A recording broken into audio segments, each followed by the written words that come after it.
कहानी की शुरुआत होती है 1931 के पेरिस से। यहाँ हम हेनरी को देखते हैं, जो पेशे से एक चोर है और किसी भी तिजोरी को खोलने में माहिर है। इस बार भी वह एक चोरी करने जाता है। तिजोरी खोलता है, अंदर से हीरे निकालता है और खिड़की से फरार हो जाता है। इसके बाद हेनरी अपने बॉस जीन के पास पहुंचता है। जीन उसे दिखाता है कि जो भी उसके साथ गद्दारी करता है उसका क्या अंजाम होता है। उसके आदमी एक साथी को बेरहमी से पीट रहे होते हैं। जीन हेनरी को यह बात याद रखने को कहता है, लेकिन हेनरी ज्यादा ध्यान नहीं देता। वह जेब से हीरे निकालकर जीन को दे देता है और बदले में पैसे लेकर वहां से चला जाता है। कुछ देर बाद हेनरी की मुलाकात एक लड़की से होती है जिसका नाम नैनेट है। दोनों एक दूसरे से प्यार करने लगते हैं।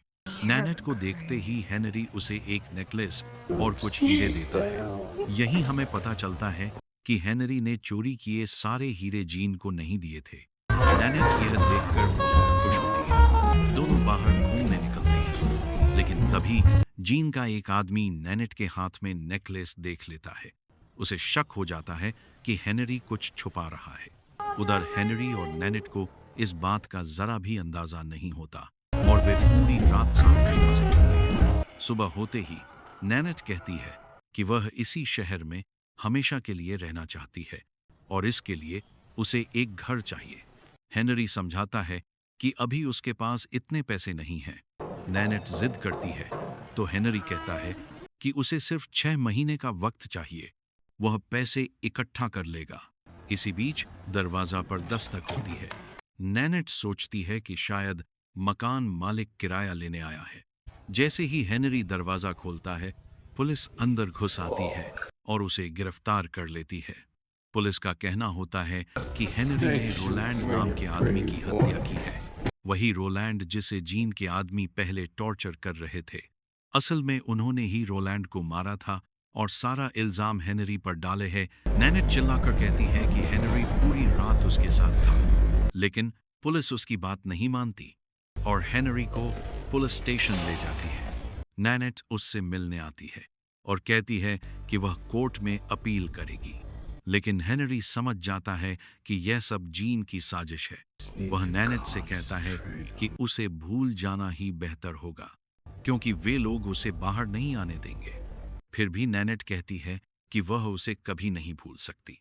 इसके बाद कि चाहे कुछ भी हो जाए, वह जेल से भागकर रहेगा।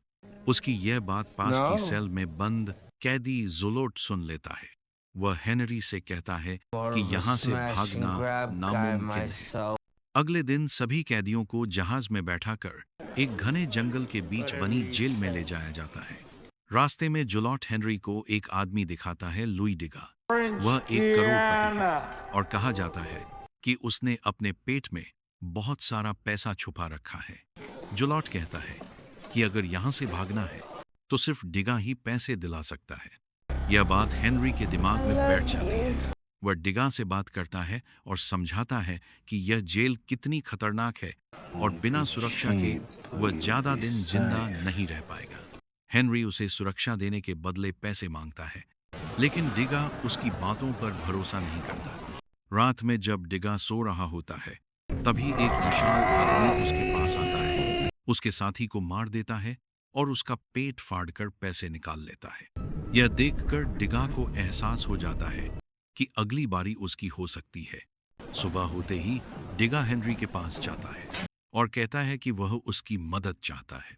डिगा हेनरी से कहता है, मैं तुम्हें पैसे देने के लिए तैयार हूं, बस तुम्हें मेरी सुरक्षा करनी होगी। ज्यादा चिंता मत करो, मेरी पत्नी जल्द ही अपील करने वाली है और मैं जेल से छूट जाऊंगा, लेकिन जब तक मैं यहाँ हूं, मुझे सुरक्षित रखना तुम्हारी जिम्मेदारी है। हेनरी उसकी बात मान जाता है। रात होते ही वही विशाल आदमी दोबारा डिगा पर हमला करने आता है, लेकिन इस बार वह कुछ कर पाता उससे पहले ही हेनरी उस पर दोनों के बीच जबरदस्त लड़ाई होती है। यह क्योंकि कोई पहली बार उस विशाल आदमी का सामना कर रहा होता है। सब हेनरी की तारीफ करते हैं, लेकिन जल्द ही यह खबर गार्ड्स तक पहुंच जाती है। गार्ड अंदर आते हैं और एक एक सबके हाथ चेक करने लगते हैं। जैसे ही उन्हें हेनरी के हाथों पर जख्म दिखाई देता है, वे समझ जाते हैं कि लड़ाई उसी ने की है। इसके बाद हेनरी को कड़ी सजा दी जाती है। इसी दौरान कैदियों को जहाज से टापू पर लाया जाता है। यहाँ हम जुलॉट को देखते हैं, जिसके पैर में चोट लगी होती है। उसे अस्पताल ले जाया जाता है। वहीं से वह भागने की कोशिश करता है, लेकिन बाकी कैदियों को टापू पर पहुंचा दिया जाता है। टापू पर पहुंचते ही सामने आता है जेल का वार्डन। वह सभी कैदियों को बताता है कि यह जेल दुनिया की सबसे खतरनाक जेल क्यों है। वार्डन कहता है, अगर किसी ने भी भागने की कोशिश की तो उसे गोली मार दी जाएगी। अगर वह गोली से बच गया तो जंगल में पहुंचेगा, जहां न खाना मिलेगा न पानी, और 2-3 दिन में भूख से मर जाएगा। वार्डन साफ कह देता है कि यहां से भागने के बारे में सोचना भी मौत को दावत देना है। अगर कोई एक बार भागने की कोशिश करता है और पकड़ा जाता है तो उसे 2 साल सॉलिटरी में रखा जाएगा। 2 बार कोशिश करने पर 5 साल सॉलिटरी। और अगर किसी लड़ाई में किसी कैदी की मौत हो गई तो दोषी को वहीं मार दिया जाएगा। इतना कहकर वार्डन वहां से चला जाता है। इसके बाद हेनरी डिगा को लेकर काम बांटने वाले आदमी के पास जाता है। वे उसे थोड़े पैसे देते हैं ताकि उन्हें आसान काम मिल सके, लेकिन गार्ड को इन दोनों पर शक हो जाता है और वह इन्हें भारी काम पर भेज देता है। अब दोनों को दिन भर पत्थर ढोने पड़ते हैं। इसी बीच डिगा बताता है कि उसने अपने सारे पैसे पिछवाड़े में छुपा रखे थे, लेकिन पेट खराब होने की वजह से सारे पैसे निकल गए। हेनरी उसे बताता है कि उसे कुछ पैसे मिल गए हैं और उसने उन्हें संभाल कर रख लिया है। इसके बाद दोनों फिर से काम पर लग जाते हैं। काम के दौरान वे देखते हैं कि एक विशाल आदमी की गाड़ी कीचड़ में फंस गई है। गार्ड सब कैदियों को उसे धक्का देने के लिए कहता है। हेनरी मदद करते हुए उस विशाल आदमी से बात करता है और उससे पूछता है कि क्या वह उसे यहाँ से बाहर निकाल सकता है। हेनरी बदले में पैसे देने की बात करता है। वह बताता है कि वह सिर्फ 3 दिन के लिए यहाँ है, और अगर 3 दिन के अंदर हेनरी पहुंच गया तो वह उसे जहां चाहे ले जा सकता है, लेकिन शर्त यह है कि पैसे पूरे होने चाहिए। गार्ड आते ही वह आदमी बात बदल देता है। धीरे धीरे जेल में यह बात फैल जाती है कि डिगा के पास बहुत पैसे हैं। अब कई कैदी उससे पैसे छीनना चाहते हैं। नहाते समय एक कैदी डिगा पर हमला करता है, लेकिन हेनरी उसे बचाता है। गार्ड आते देखकर सभी रुक जाते हैं, क्योंकि पकड़े जाने का मतलब भयानक सजा होता है। रात में डिगा को एहसास हो जाता है कि उसका केस लंबा चलने वाला है और वह आसानी से जेल से बाहर नहीं निकल पाएगा। वह हेनरी से कहता है कि वह भी उसके साथ भागना चाहता है। हेनरी उसकी बात मान लेता है। अगले दिन गार्ड जुलॉट को पकड़ कर लाते हैं। सबको पता चल जाता है कि उसने जानबूझकर अपना पैर तोड़ा था ताकि अस्पताल जाकर भाग सके। भागने की कोशिश में उसने 2 गार्ड्स को मार दिया था। सब कैदियों के सामने उसे फांसी दी जाती है और उसका सिर धड़ से अलग कर दिया जाता है ताकि सबको सबक मिल सके। जुलॉट की लाश डिगा और हेनरी को दफनाने के लिए दी जाती है। पहाड़ों की ओर जाते समय डिगा की तबीयत बिगड़ जाती है। वह चल नहीं पाता। एक गार्ड उसे बेरहमी से पीटता है। यह देखकर हेनरी का गुस्सा फूट पड़ता है। वह पत्थर उठाकर गार्ड पर हमला करता है और भागने लगता है। हेनरी जानता है कि डिगा उसके साथ नहीं भाग सकता। गार्ड्स उसके पीछे पड़ जाते हैं। हेनरी पानी में कूद जाता है और तैरकर दूर किनारे पहुंच जाता है। वहां से वह उस जगह जाता है जहां उसे विशाल आदमी से मिलने को कहा गया था, लेकिन वहां पहुंचते ही वह आदमी पैसे मांगता है। हेनरी कहता है कि अभी उसके पास पैसे नहीं हैं, लेकिन पेरिस पहुंचते ही वह 2 गुना पैसा देगा। तभी जेल के गार्ड वहां पहुंच जाते हैं। वह आदमी हंसता है और बताता है कि वह वार्डन के लिए काम करता है और कैदियों को पकड़वाने के बदले उससे पैसे लेता है। हेनरी को दोबारा जेल लाया जाता है। वार्डन उससे कहता है कि उसकी किस्मत अच्छी है कि जिस गार्ड पर उसने हमला किया था वह बच गया, वरना सबके सामने उसका भी सिर काट दिया जाता।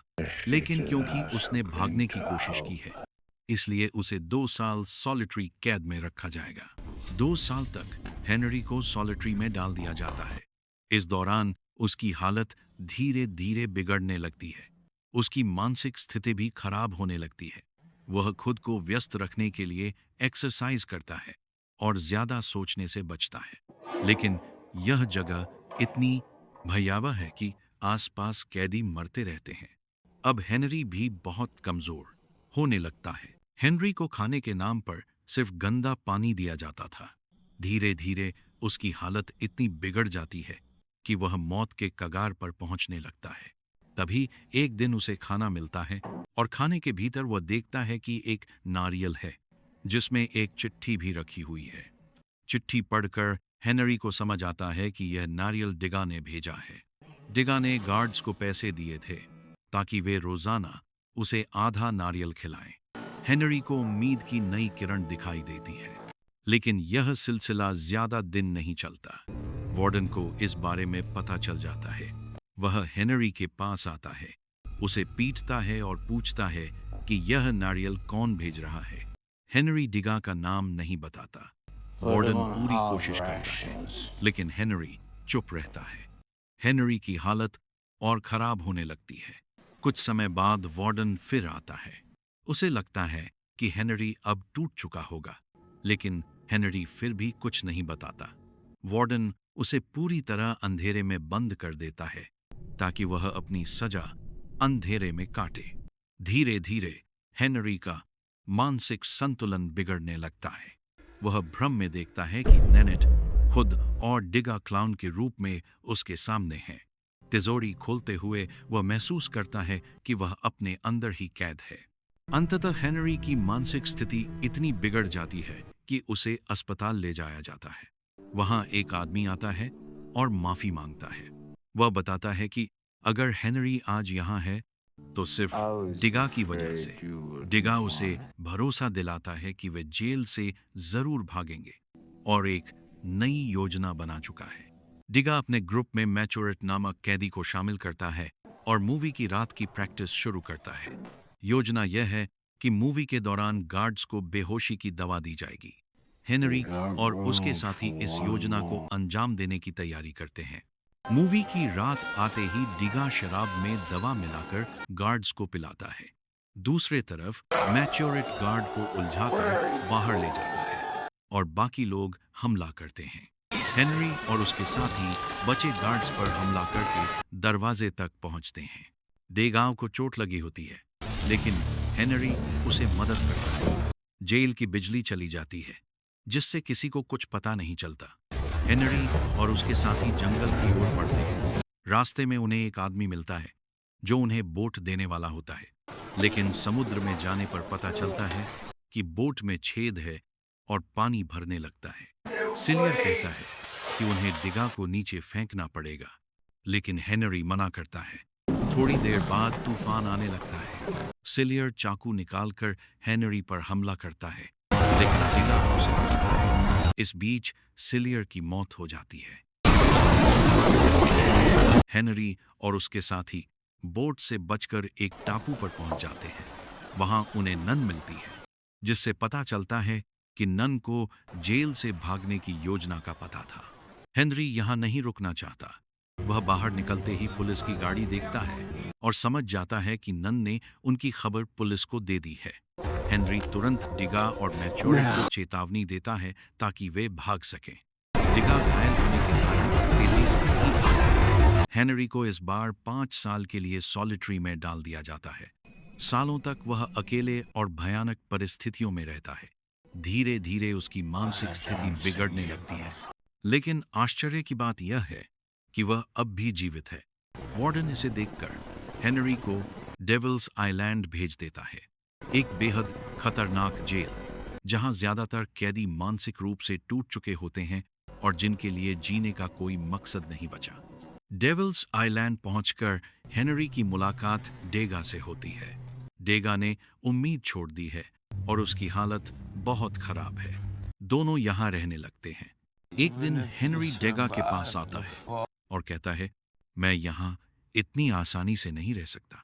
तुम जानते हो कि यहाँ से कोई भी भाग नहीं सकता। अगर पानी में कूदो तो लहरों की वजह से डूब जाओगे।